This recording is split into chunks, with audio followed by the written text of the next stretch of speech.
जय भीम म्हणजे आपलं प्राण आहे, जय भीम आपली ओळख आहे, जय भीम आपली अस्मिता आहे. पण जय भीमचा इतिहास, जय भीमची सुरुवात कधी झाली, कोणी केली याबद्दल थोडी माहिती आपल्याला असणं गरजेचं आहे.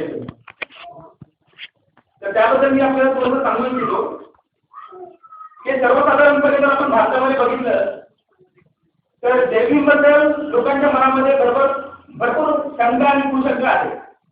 काही बोलतात की जय हिंद वरून जय भीम झालं, पण ते चुकीचं आहे, ते खोटे. जय भीमची सुरुवात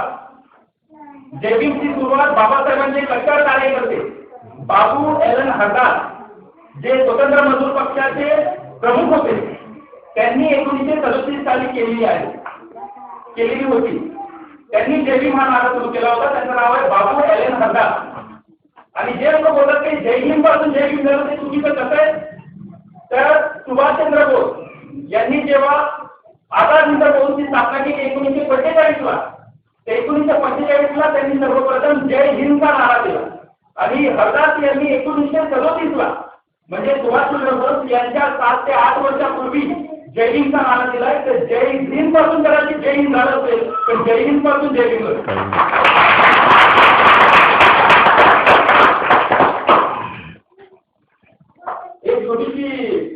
एक गोष्टीवरून मी सुरुवात करतो, कारण इथं आज आपण बौद्ध धर्माबद्दल चर्चा करण्यासाठी, त्याबद्दल काही जाणण्यासाठी आपण आलेलो आहोत.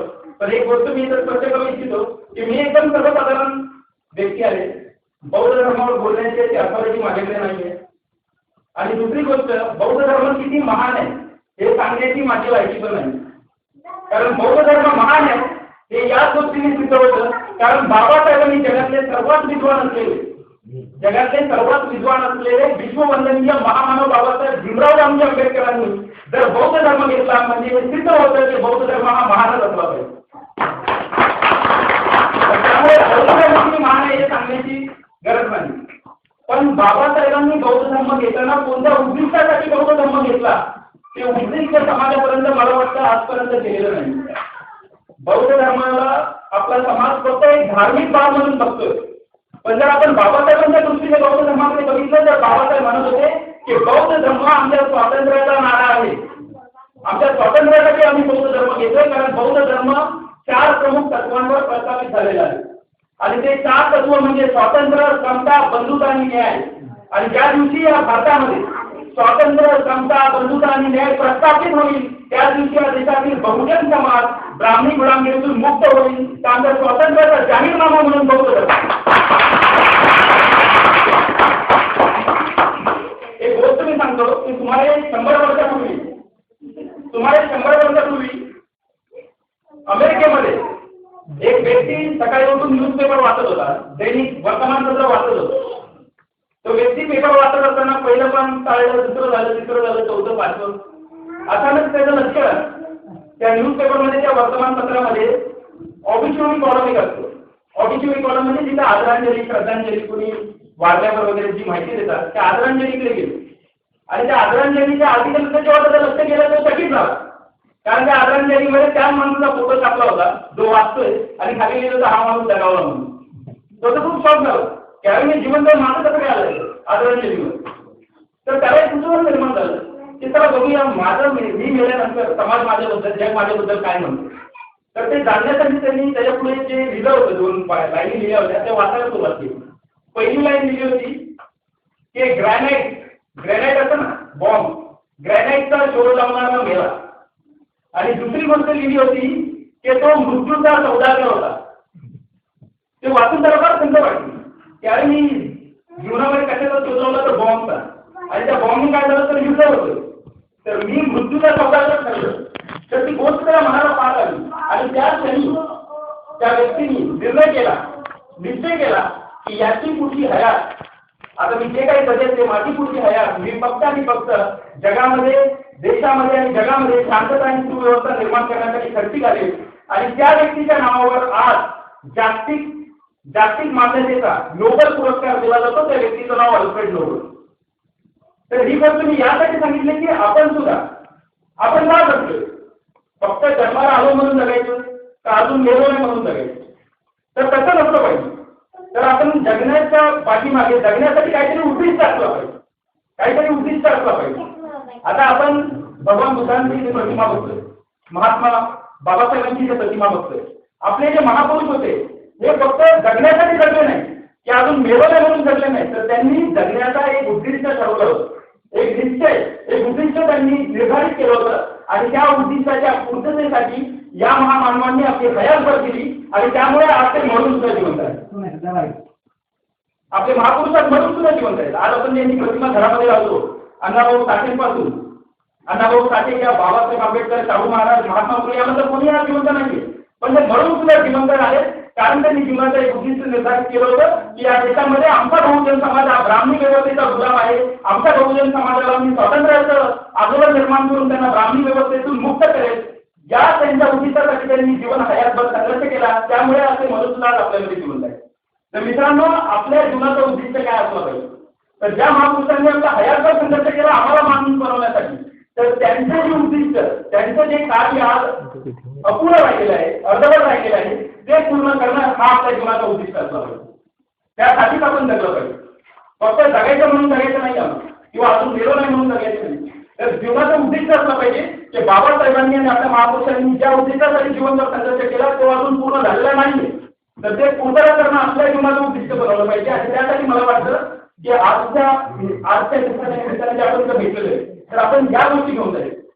कारण बौद्ध धर्म किती महान आहे सांगण्याची गरज नाही. बुद्धांचा धर्म जगाने बौद्ध धर्माची महानता स्वीकार केली, त्यामुळे मी काही अजून काही सांगणं गरजेचं नाही. पण कुठल्या उद्दिष्टासाठी बाबासाहेबांनी बौद्ध धर्म घेतला हे समाजाला माहिती पडणं हे गरजेचं आहे. तर त्यासाठी आम्ही इथं बोलत आहे. दुसरी गोष्ट, ब्राह्मणांनी या देशामध्ये शिक्षणाची व्यवस्था, शिक्षणाचे हक्क हे ब्राह्मणांकडे होते. तर ब्राह्मणांनी त्यांना वाटेल तसा इतिहास लिहिला, त्यांना वाटेल तसं शिक्षणाची व्याख्या केली. ब्राह्मणांनी शिक्षणाची व्याख्या काय केली होती? ते शिक्षण म्हणजे काय?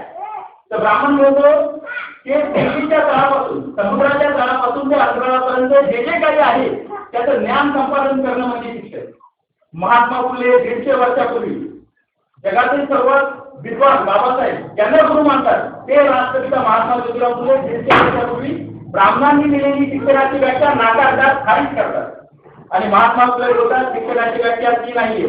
तर 150 वर्षापूर्वी महात्मा फुले बोलतात की खऱ्याला खरं, खऱ्याला खरं आणि खोट्याला खोटं म्हणण्याची अक्कल जे निर्माण करतं ते शिक्षण, आणि खऱ्यासाठी संघर्ष करायला लावतं ते शिक्षण.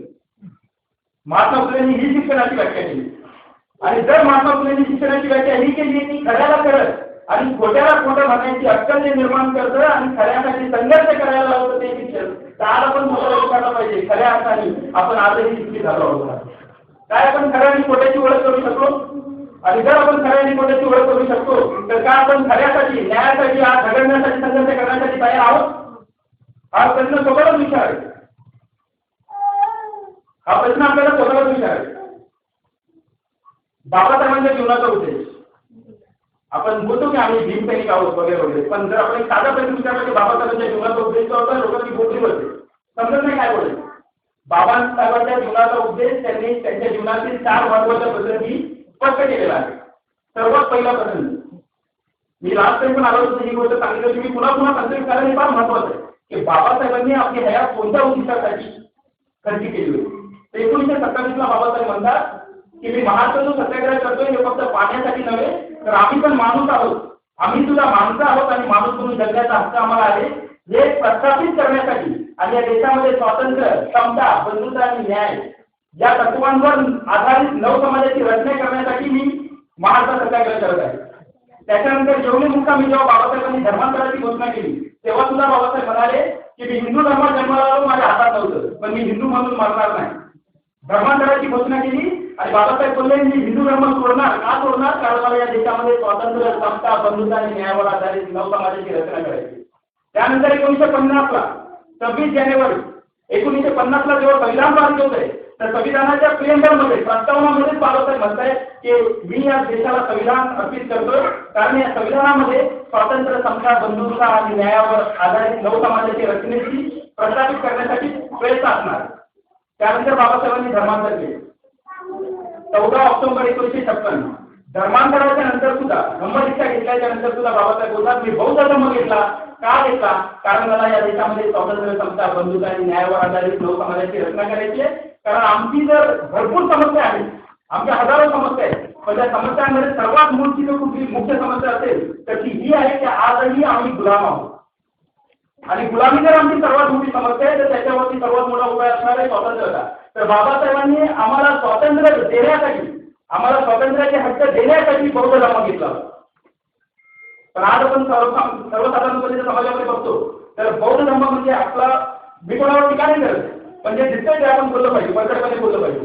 कारण महात्मा फुलेंनी पण सांगितलं की प्रबोधन म्हणजे खऱ्याला खरं आणि खोट्याला खोटं बोलता आलं पाहिजे, आणि ते सत्याच्या पडद्यामध्ये मांडता आलं पाहिजे, त्यालाच प्रबोधन म्हणतात. तर आज जर आपण बघितलं तर आज आपण बौद्ध धर्म जर बघितला पूर्ण भारतामध्ये तर तो फक्त अगरबत्ती, मेणबत्ती आणि बंधने पुरता, श्रीचरण आणि पंचशीले पुरता मर्यादित राहिलेला आहे. पण ज्या उद्देशासाठी बाबासाहेबांनी धर्मांतर केलं होतं ते उद्दिष्ट आज कुठेही नाही दिसत. त्यामुळे धर्मांतर होणार 60 वर्ष झाली, 60 वर्ष झाली तरी सुद्धा आज आपण जर बघितलं तर भारतामध्ये बौद्ध धर्म प्रस्थापित नाही झालेला आहे. बाबासाहेबांची शेवटची इच्छा काय होती की भारत बौद्धमय करेल. आज आपण बघितलं की बाबासाहेबांनी ज्यांना बौद्ध केलं होतं आज तेवढेच बौद्ध आहे. पण बाकी काही SC, OBC, NT, BJP हा समाज कुठे गेला? त्यांना कोणी बौद्ध धर्माच्या धारेमध्ये आणलं. तर ते उद्दिष्ट समाजाला समोर ठेवण्यासाठी, कोणत्या उद्दिष्टासाठी बाबासाहेबांनी धर्मांतर केलं होतं हे ठेवण्यासाठी आपण प्रयत्न केला पाहिजे. आपण फक्त अगरबत्ती, मेणबत्ती आणि बंधनाला करत राहिलो तर भारत बौद्धमय नाही होणार. तर हे तर करायचंच आहे, याला आपला विरोध नाहीये. पण याच्या पुढे जाऊन बुद्धांचे विचार, स्वातंत्र्य, समता, बंधुता आणि न्याय समाजामध्ये प्रस्थापित करण्यासाठी आपल्याला प्रचारायला पाहिजे. बाबासाहेबांनी आपल्याला 22 प्रतिज्ञा दिल्या. त्या 22 प्रतिज्ञांमध्ये 9वी प्रतिज्ञा बाबासाहेब काय बोलतात? काय म्हणाले बाबासाहेब? की मी समता मानीन, मी समता मानीन. आणि 10वी प्रतिज्ञामध्ये बाबासाहेब म्हणताय की मी समता मानेन, 9वी प्रतिज्ञा. आणि 10वी मध्ये बाबासाहेब म्हणताय मी समता प्रस्थापित करण्याचा प्रयत्न करेन. मानणं वेगळं असतं, मानणं वेगळं असतं आणि प्रस्थापित करण्यासाठी प्रयत्न करणं वेगळं असतं. आपल्याला इथे सर्वांना माहिती आहे की भारत बौद्ध होता, पूर्ण भारत बौद्ध होता सम्राट अशोकाच्या काळामध्ये. ब्राह्मणांनी प्रतिक्रांती केली आणि बौद्ध भिक्षूंची कत्तल करायला सुरुवात केली आणि आज भारतातून बौद्ध धर्म नामनिशाणी करून टाकला. ब्राह्मणांनी बौद्ध धर्माची आणि बौद्ध भिक्षूंची जर कत्तल केली होती याचा अर्थ हा होतो की तेव्हाचा जो भिक्षू संघ होता हा फक्त आणि फक्त अगरबत्ती, मेणबत्ती, वंदना, श्रीचरण, पंचशीला करत नव्हता, तर त्यांनी ब्राह्मणी जुलमाच्या विरोधामध्ये, ब्राह्मणी व्यवस्थेच्या विरोधामध्ये उभा स्टँड घेतला, त्यांच्या विरोधामध्ये उभे राहिले होते. ब्राह्मणी व्यवस्था गाळण्यासाठी सज्ज झाले होते आणि त्यामुळे ब्राह्मणांनी बौद्ध भिक्षूंची कत्तल केली होती. तुम्हाला कदाचित माहिती नसेल की बाबासाहेब जेव्हा धर्मांतराचा जेव्हा प्रसंग होता तर बाबासाहेबांना धर्मदीक्षा देण्यासाठी 1956 चे भारतातील बौद्ध धर्माचे सर्वात मोठे महागुरू चंद्रमणी भंते चंद्रमणी आले होते. आणि चंद्रमणी भंते चंद्रमणी आता 10 मिनिटात बाबासाहेबांना धर्मदीक्षा देणार आहे. त्याच्या पहिला बाबासाहेब चंद्रमणींना काय विचारतात की भंते धर्मदीक्षा घ्यायची म्हणजे नेमकं काय करायचं? आता धर्मदीक्षा घ्यायला 10 मिनिटं बाकी असे 5 लाख लोक बसले, 5 ते 7 लाख लोक बसले. जगातला सर्वात मोठा धर्मांतर आता होणार आहे. आणि बाबासाहेब भंतेजींना विचारतायत की भंतेजी धर्मांतर करण्यासाठी काय करावं लागतं? तर भंतेजी बोलले सोपं, तुम्हाला बुद्धम शरणम गच्छामी, बुद्धम शरणम गच्छामी, धम्मम शरणम गच्छामी आणि संघम शरणम गच्छामी म्हणायचे. बाबासाहेब बोलले, बाबासाहेबांनी ऐकलं आणि बाबासाहेब म्हणाले बुद्धम शरणम गच्छामी म्हणायला मी तयार आहे, बुद्धम शरणम गच्छामी म्हणायला मी तयार आहे, धम्मम शरणम गच्छामी म्हणायला मी तयार आहे, पण संगम शरणम गच्छामी मी म्हणणार नाही. आता 10 मिनिटांनी दीक्षा घेतली, लाखो लोक आलेले, जगाचं लक्ष लागलेले, जगातले सर्वात मोठं धर्मांतर होते, बौद्ध धर्माची दीक्षा घेतली जाते, जगाचं लक्ष लागलेले. आणि बाबासाहेब भंतेजींना काय होत आहे की मी संगम शरणम गच्छामी म्हणणार नाही. तर त्यांनी विचारलं, चंद्रमणींनी विचारलं की बाबा तुम्ही असं का म्हणता? आता वेळ क्षण जवळ आला. तर बाबासाहेब म्हणतात की मला माझ्या समाजाला, बहुजन समाजाला स्वातंत्र्य मिळवून द्यायचंय आणि ज्या उद्दिष्टासाठी मी बौद्ध धर्म जगू इच्छितो ते पूर्तता करण्यासाठी, त्या गोष्टीची पूर्तता करण्यासाठी आजचा भिक्खू संघ मला काल संघच वाटत नाही. बाबासाहेबांचे वाक्य. कोणाला जर खोटं वाटत असेल तर मी रेफरन्स पण पुस्तकं पण देऊ शकतो तुम्हाला, मी नाही बोलत. बाबासाहेब म्हणाले, कोणाला म्हणतायत भारताचे सर्वात मोठे भंते चंद्रमणी, त्यांना बाबासाहेब म्हणतायत की मी ज्या उद्देशासाठी धर्मांतर करू इच्छितो आमच्या बहुजन समाजाच्या स्वातंत्र्यासाठी, तो उद्देश पूर्ण करण्यासाठी मला नाही वाटत की आजचा भिक्खू संघ कालसंगत आहे म्हणून. तर चंद्रमणींनी ओळखलं की बाबासाहेब बोलतात ते बरोबर आहे, कारण बुद्ध काळात जो भिक्खू संघ होता त्यामध्ये आता ज्या प्रकारे प्रचाराने प्रसार चालू त्यामध्ये फरक आहे. तर चंद्रमणींनी प्रसंगोदान वाचून बाबासाहेबांना दुसरा प्रश्न विचारला की बाबा तुम्ही बोलता ते ठीक आहे, पण बुद्धाच्या काळातील संघाला तरी शरण घालतील? बाबासाहेब म्हणाले हो, बुद्धाच्या काळातल्या संघाला मी नक्कीच शरण जाईल. आणि तेव्हा ते धर्मांतर झालं आणि बाबासाहेबांनी संघम शरण घ्यायचा.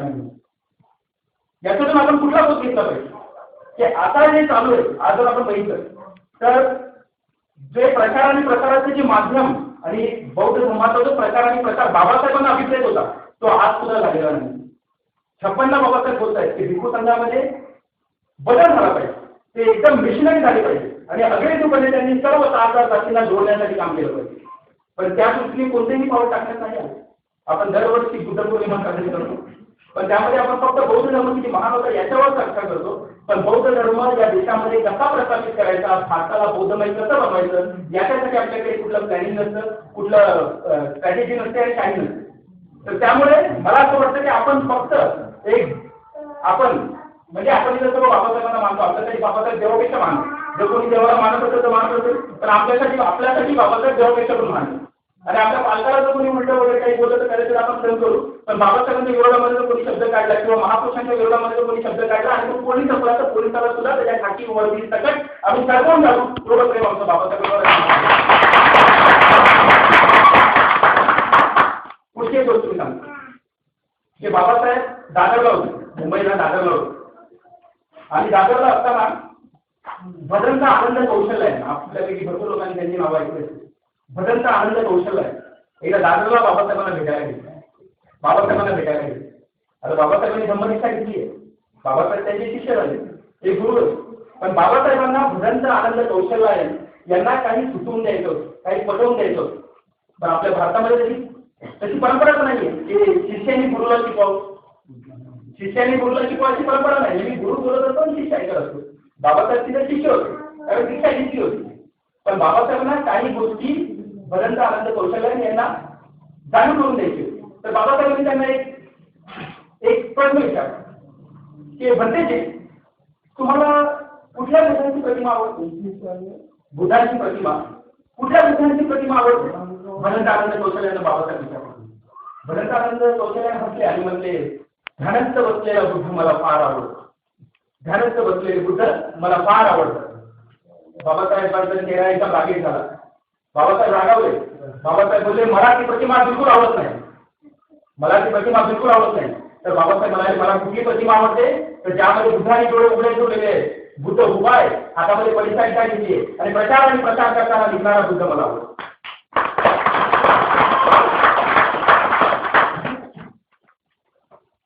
ज्या गोष्टी मूलभूत गोष्टी, या गोष्टी आपल्याला माहिती असेल कुठल्या उद्देशासाठी बाबासाहेबांनी धर्मांतर केले. तर बाबासाहेबांना आता बौद्ध भिक्खू असे अनुयायी आणि त्यांचे कार्यकर्ते पाहिजे होते जे बौद्ध धर्माचा प्रचार आणि प्रसार सिंहासारखा करतात, देशाच्या जगाच्या कानाकोपऱ्यामध्ये पाहिजे. तर ते करणं आज आता ती जबाबदारी आपल्यावर आली, कारण ते करण्यासाठी आज बाबासाहेब नाही. बाबासाहेबांची जी अपूर्ण इच्छा राहिली ती आता आपल्याला पूर्ण करायची. आणि आज आपल्याला जेव्हा आपण प्रबोधनाचे कार्यक्रम घेतो तर भरपूर लोक आपल्याला बोलतात की तुम्ही ब्राह्मणांना का टार्गेट करा. भरपूर लोक आपल्याला बोलतात की ब्राह्मण पण आता बौद्ध होतो, उषा बोधी कुलकर्णी. तर आपण खुश होतो त्यावेळी ब्राह्मण बौद्ध धर्म घेतो. बाबासाहेबांची याबद्दल भूमिका काय होती ती आपण जरा बघू. बाबासाहेबांची ब्राह्मण जेव्हा बौद्ध धर्म घेतो त्याबद्दल, किंवा बौद्ध धर्मामध्ये जेव्हा ब्राह्मण घुसपेट करतो त्याबद्दल बाबासाहेबांची भूमिका काय होती ती आपण बघू. काही लोक बोलतात ना सगळे ब्राह्मण तसे नसतात, तर त्यांना बाबासाहेबांची वाक्य आपण आता बघूया. संघरक्षित एक ब्रिटिश व्यक्ती होता, तो बौद्ध धर्माकडे एवढा प्रभावित झाला की त्यांनी लंडन सोडलं, भारतात आला, दीक्षा घेतली आणि भारतामध्येच तो हयातभर राहिला आणि बौद्ध धर्माचा प्रचार करायचा. लंडनचा व्यक्ती, ब्रिटिश माणूस, त्यांनी बौद्ध धर्म घेतला आणि त्याचं नाव झालं संघरक्षित. तो एकदा दादरला गेला आणि बाबासाहेबांना भेटला आणि बाबासाहेबांनी त्याला विचारलं की भंतेजी आपण कोणत्या संघटनेसाठी काम करता? तर तो म्हणाला, फार अभिमानाने म्हणाला की मी महाबोधी सोसायटी जी कलकत्त्यामध्ये आहे तिथं मी काम करतो. बाबासाहेबांचा चेहरा एकदम उघड झाला, एकदम रागावले, एकदम भडकले बाबासाहेब. तो बोलतो ते रूम बघून बाबासाहेब